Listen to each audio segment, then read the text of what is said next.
Hello and welcome to another dramatic reading by me and Zani84. Today we're going to be continuing with the Misery Senshi Neo Zero Double Blitzkrieg Debacle. Moving on to Data 7, Black Saturday at Lawndale. Back at the jail plane, a fight between Ami and Akbar is now at a fever pitch. Akbar gave a kidney punch to Ami, sending her reeling. Ami staggered a bit from the blow, but wasn't down for the count yet. "I will kill you in the name of Allah!" Akbar screamed. But he opened the emergency hatch and air gushed into the cabin. Everything that wasn't nailed down was blowing around the cabin. Akbar seized Ami and tried to toss her out of the open door. Ami, however, hung on with all the strength she could muster within herself. Ami took a good look at the device on Akbar. The clock said it would go off in 10 minutes. Ami realised that she didn't have too much time left. "I will see you burn in hell!" Akbar roared. He banged on Ami's left hand, causing her to momentarily lose her grip. She regained as the wind was howling in her face. Suddenly, Ami kneed Akbar in the testicles. What? Sending him howling. Ami clambered back on board. What she had to do had to be done quickly. "Shaman spray freezing!" she yelled. With that, Akbar was frozen solid. Ami pushed him from behind and sent him then and there through the open emergency exit and into the air. Somehow Ami thought she heard a muffled "No!" as he fell down, tens of thousands of feet. Frozen body then landed in the ocean and plunged deep into the water.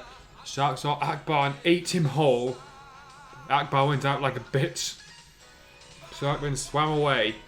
With them, nuclear device went off. The shark at ground zero and only claimed whatever lies deep down in the furthest reaches of the ocean. So the ocean is now contaminated with nuclear waste. Nice going, Mercury. Lawndale had been spared of one horror, but another was to come soon. The game was about to get underway at Lawndale. PA system cracked live. "Good afternoon, ladies and gentlemen. Welcome to Lawndale High School. This afternoon, your Lawndale Lions will take on the Highland Fighting Trojans." The announcer went into the usual descriptions of the starting lineup, announcing that for Highland, Brittany and the other cheerleaders took to the field as the opening lineup for Lawndale was announced. As soon as it was time to announce the starting quarterback, the announcer took on the usual tone of enthusiasm appropriate for such occasions. "Why is it a different thing? And last but not least, here is your starting quarterback, the one, the only, Kevin Thompson!" Kevin got onto the field and Brittany gave him a big hug and a kiss. The crowd was going crazy. "Go get him, Kevin!" Brittany said. "I will, Cupcake," Kevin replied. The announcer continued. "And now, ladies and gentlemen, would you please divide and direct your attention to the 50-yard line as the band Mystic Spy will play our national anthem. Trent and Jesse, along with bassist Nicholas Campbell and drummer Max Tyler, were all set in midfield.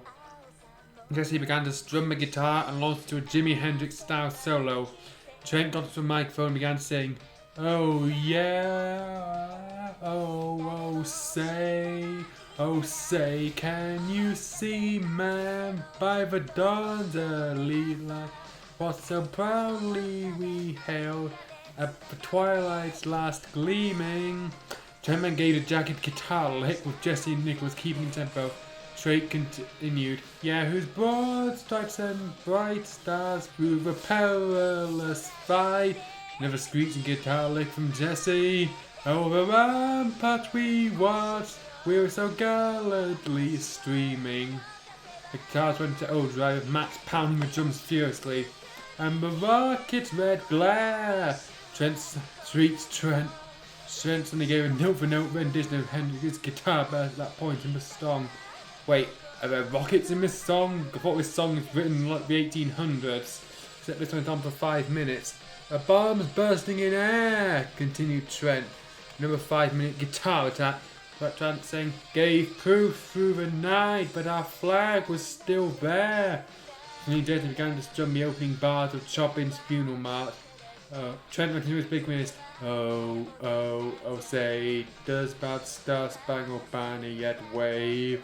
Another long screeching note from Jesse. "Oh, the land of the free." Trent sand, held the last note for a few seconds. Trent gave a long screeching note on his guitar. Trent finished with, "And the home of the brave." All of a sudden, Trent and Jesse both crashed to a large crescendo. Da da da da! At the same time, and Trent sang, America, America, America, land of the free, baby. After that, Max ended the song with Bang Twice a Gong that had AJ Arthur Rank Enterprise written on it. Am I supposed to know who that is? After that, Trent flashed a peace sign and sang, peace, dudes. I think that's the worst rendition of the national anthem I've ever seen, and I've never seen the national anthem being performed in America. As everyone just stood there in stone cold silence, Jane then began to clap. Suddenly everyone else began to clap as well. Trent took a bow as the other members of Mystic Spiral. They left the field, the applause still ringing through the stadium. Ms. Lee smiled to herself and thought it was $1,000 well spent.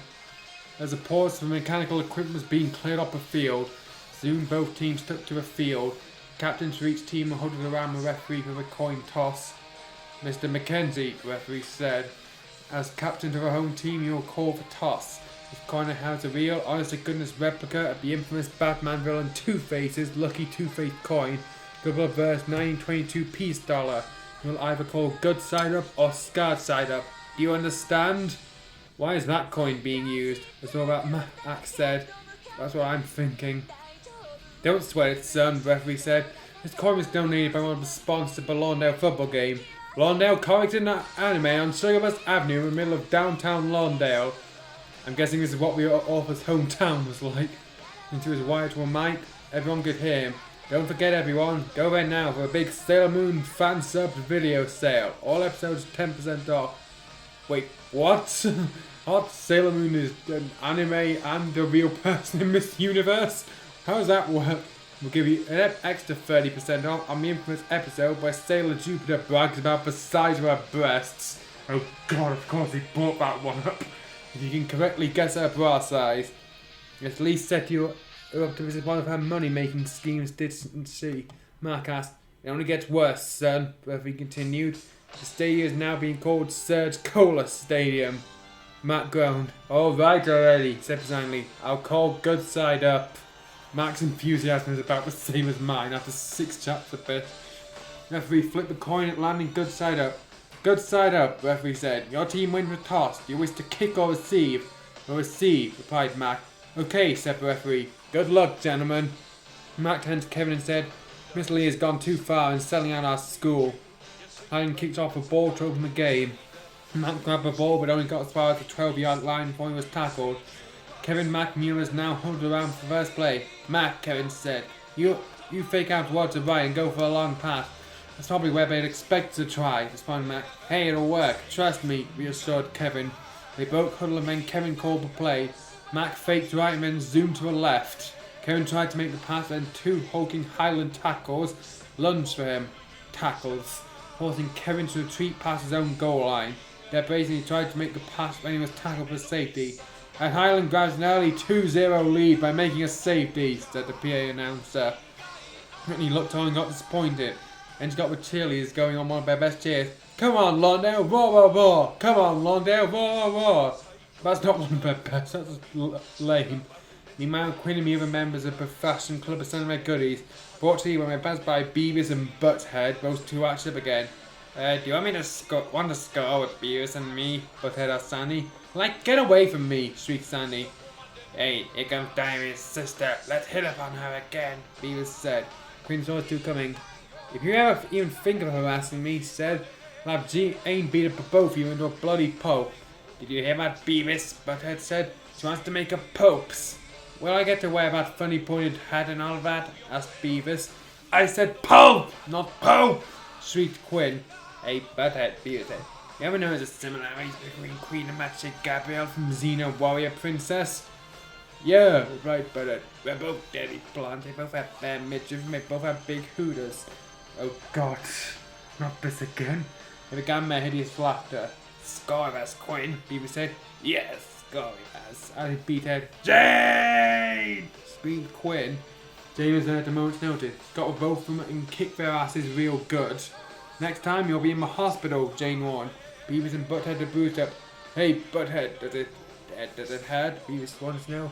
Only when I laughed, Beavis, replied Butthead, began to laugh and began to howl. Ow! Ow! While that was going on, Highland scored a touchdown with a 2-point conversion. The score was now 10-0 in their favour. Well, JL plane was now pretty close to Lawndale. Amir just closed the emergency door and made her way to the cockpit. He was hoping to contact the nearest airport when to notice that after Akbar told the press about his hijacking the plane, he'd also shot out the radio. Why? What if they gave in to his demands then? It was only going to make the task of getting the plane down safely that much more difficult. But she noticed an even bigger concern. The plane was critically low on fuel.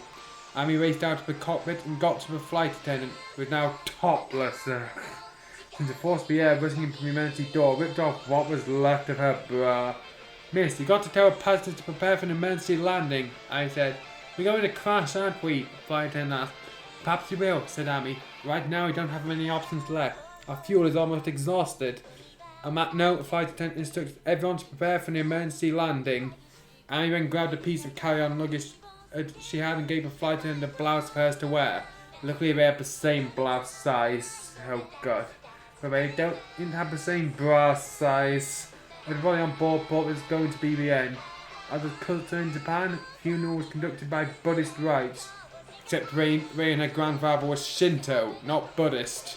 All of them were, since there are a few Christians in the nation, and Shinto took a rather dim view of the afterlife. Again, they are Shinto.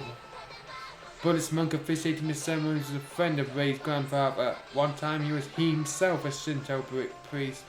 He mourned for the death of his great man. Let's remember that now he goes to be a Buddha in Nirvana, to a far greater place in this troublesome world. His death was utterly meaningless. I agree, it's literally just bare for pointless angst.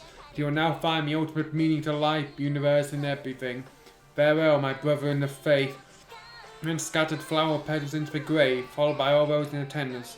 All the sailor Senshi and Dari were present, except for Ray. They were wearing the usual western black mourning clothes. Ray was wearing her Miko's outfit. Slain into the grave beside petals, one of her demon banishment scrolls. It's not a scroll, it's a talisman. Dari didn't have a simple black dress to wear and had to buy one from a store in McGinzer. It's one of those drop-dead mini dresses, and she's also stuck into buying a pair of those dark brown stockings that seem to go well with such a dress and a pair of high heels. Why are they holding a funeral when there's a terrorist holding the country to ransom? Already they were murder on her feet. Whoever invented high heel shoes must have been a guy, she began to say. She had been stung by the nearest tree. Ray actually left the grave, collapsed into tear. As Jaggy and Mamu both hugged her, Dari stood by much. I've lost everything that gave meaning to my life. My grandfather, the shrine, my peace of mind. Still have you cheer on your crows, I replied, and you still have us. You can stay with me until they rebuild the shrine, Mamu offered. Ray cried bitterly. Suddenly she left their embrace, grabbed a samurai sword that was hidden beneath her hakama. Why does she have a sword there? Looked she was going to commit seppuku. Women usually did that by stabbing a sword through the throat and not by slitting the belly like men did. Yeah, I think in this situation it's less seppuku and more harikiri. Ray, no! Everyone shouted.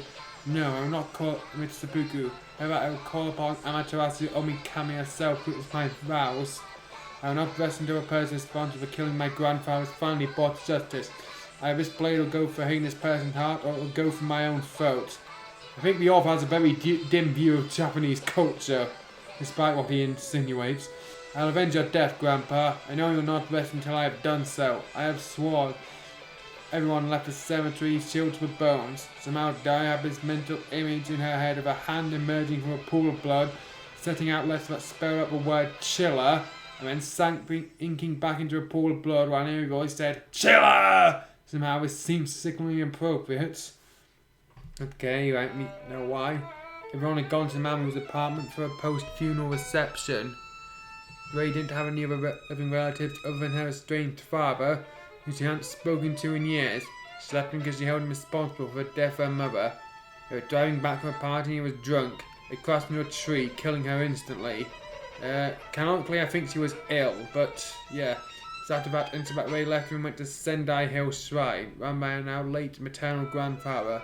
There was an old friend of his and some students that Ray recognised from her junior high school days. Then met everyone else's friends and family. Kenji, Usagi's father, went up to Ray. I'm so sorry about what happened, Kent said. Grandpa is such a beloved man, and Ray, he'll be sorely missed. Kenji then recognized Daria. There you are, Daria, he said. He didn't notice you about the combat fatigue you usually wear. I have to admit, that dress on you almost look human.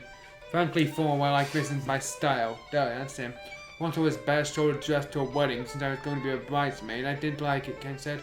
Actually, I thought you were more of a person who likes to wear slacks or combat pants, but you always wear that same drab olive jacket, olive shirt, black knee-length skirt, and combat boots.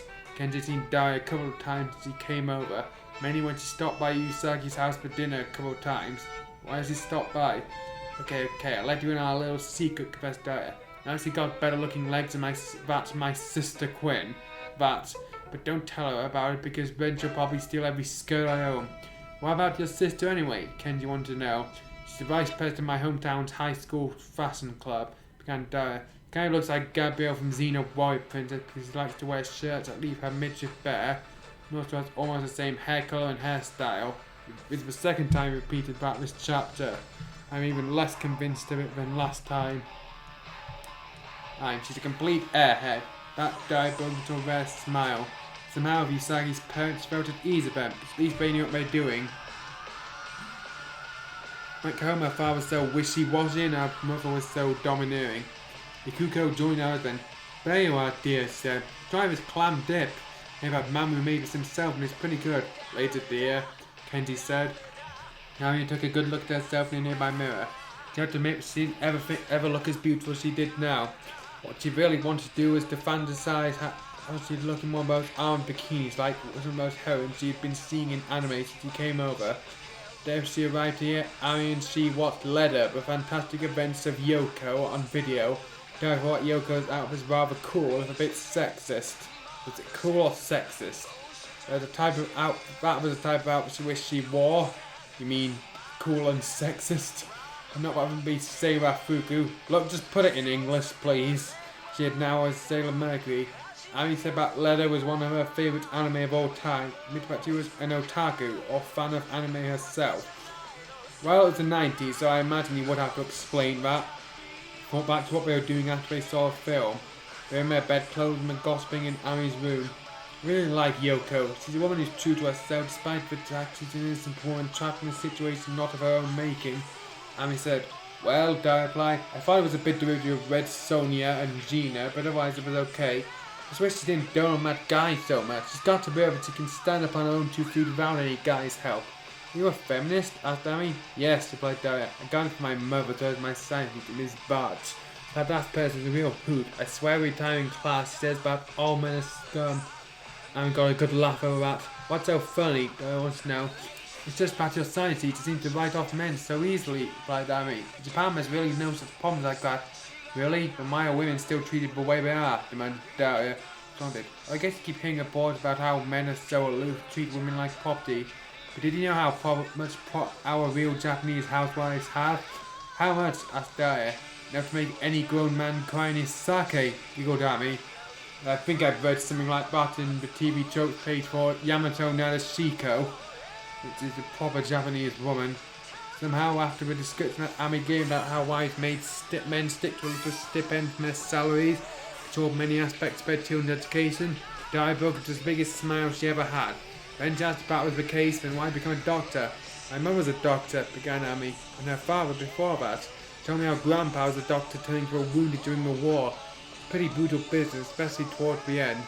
After the war, he set up a private practice and encouraged my mother to take up a practice, since she was an only child and someone had to carry on the business. First she was hesitant, then she met one person who changed her life.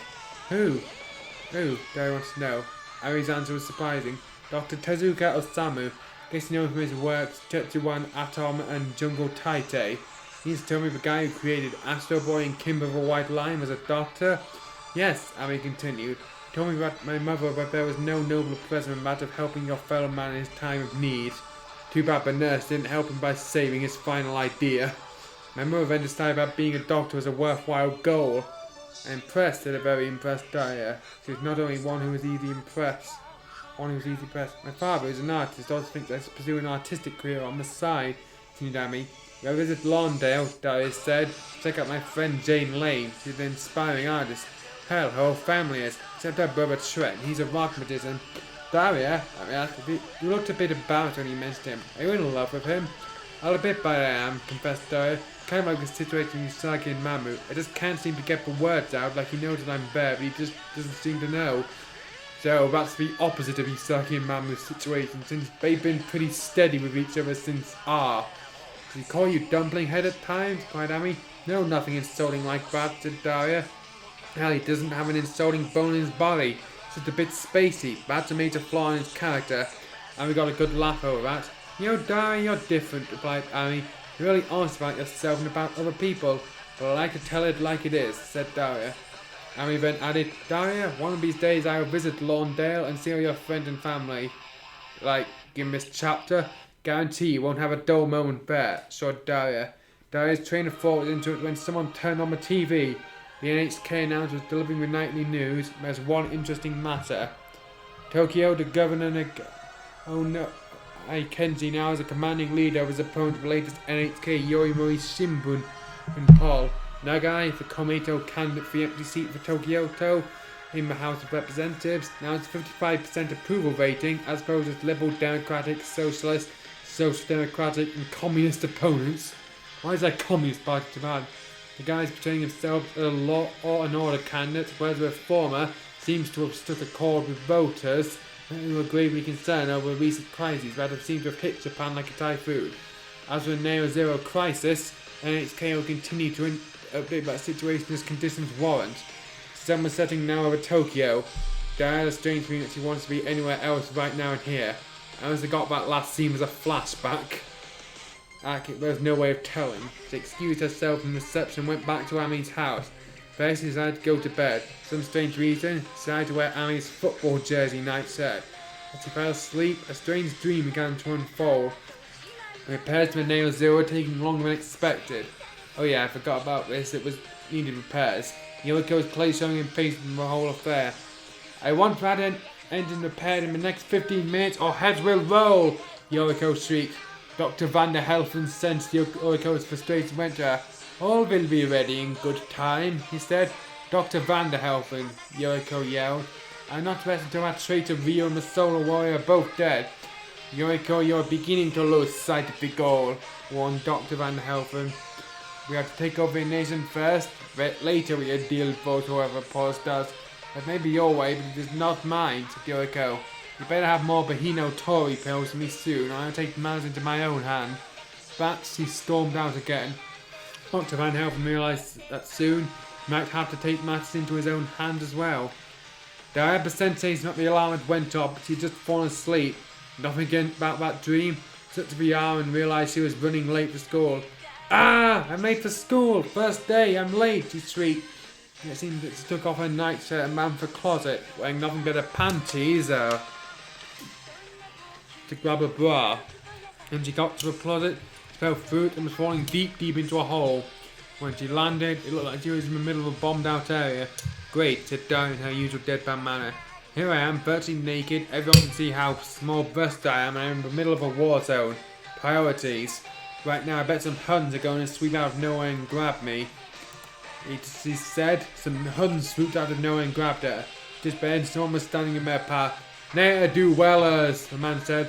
I am the Solar Warrior, son to Amaterasu Omakami, goddess of the sun. In the name of the sun, you will be judged. Then he spread out his hands, and the power began to glow in the disc in each hand. Solar Flare, discharge, attack! The Solar Warrior yelled. The solar flares streamed from his hand and burned the Huns to a crisp. Gaia, however, was not injured. The Solar Warrior approached her.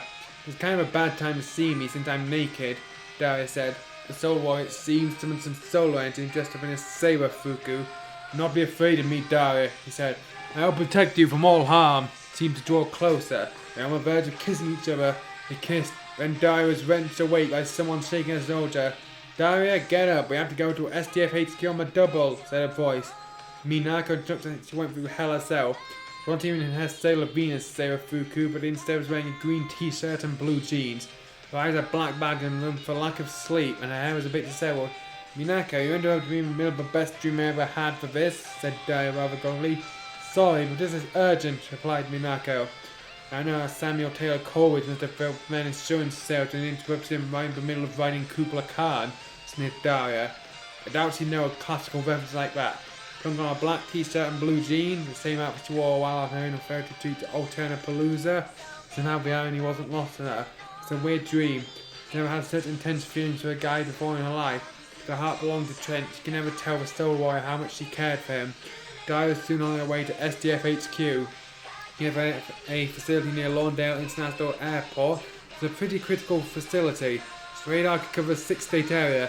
So there was a concern when an aircraft appeared out of nowhere on the screen. One of the air traffic controllers immediately spotted it was a hijacked JL flight. Oh my god, the hijacker was bringing the JL plane here! Screwed out as soon as he realised where it was going. Everyone was now in a state of panic. The plane was nearing Lawndale. Since word that the attempt to stop the plane failed and the task force base in Japan was not dispatched due to the near zero hijacking, everyone was struggling to think where the plane eventually lined up. It was heading for Lawndale. Phone calls were made to the White House, the Pentagon, and the nearest USAF base. Hell had come to Lawndale. It was on board a Boeing 747. Sorry, that's just really funny.